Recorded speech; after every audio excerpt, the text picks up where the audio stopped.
Humanity is the devil. In the beginning was God. And God breathed upon the vast and empty space of the universe. And God created humanity. And humanity could choose whether to remain subject to the will of its creator, or to set out upon the path of destiny by the power of its own free will. And humanity chose free will. Humanity chose to guide its own path through the annals of time. And God gave humanity a light by which to steer.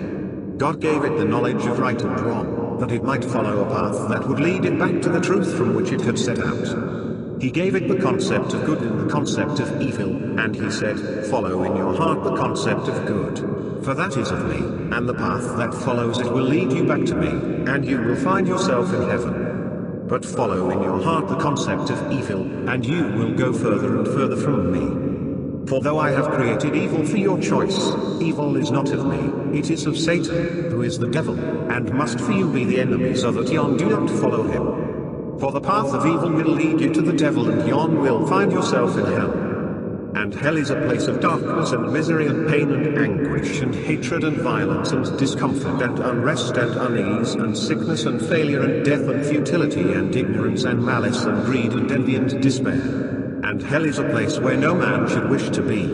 And humanity set off upon its journey through the annals of time, and the path of good and the path of evil lay before it. And the path of good was harsh and thorny, steep and narrow, and promised great sacrifice, but it led to the light of heaven. And the path of evil was soft and comfortable, gentle and easy, and promised great self-indulgence, but it led to the darkness of hell. And humanity felt the conflict of good and evil, discomfort now with the promise of joy to come on one side, and pleasure now with the promise of agony to come on the other. And humanity found that choice was not the easy sense of power which it had imagined, but a gnawing sense of doubt and uncertainty. For the power to choose is the burden of responsibility. There cannot be one without the other. Humanity had sought the power. Now it was saddled with the burden. But choice it had demanded, and now choose it must. To make no choice is to take the easy way, and leads to hell. To pretend there is no choice to be made is to take the easy way, and leads to hell. To accept the burden of responsibility and shoulder it is to take the hard way, and leads to heaven. It is the beginning of the road that leads back to God. Humanity chose the road to hell. Humanity rejected the burden of responsibility that came with the power of choice. Each man put the burden onto another. Each man claimed that another made his life for him. Each man saw himself the victim of his circumstances. Each man saw his life as the sum total of the decisions of others and the hand of fate. And humanity's choice was manifested when each man blamed another for his own misfortunes.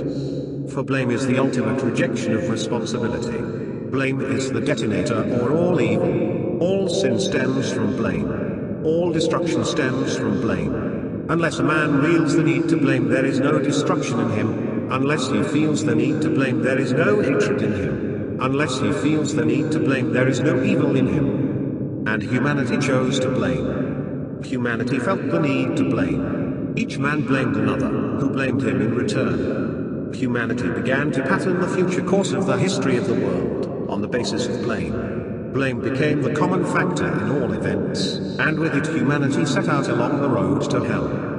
And blame begets ignorance, because in order to blame, a man must know the power of his choice, otherwise he will know the scope of his responsibility.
I think I can smell shite.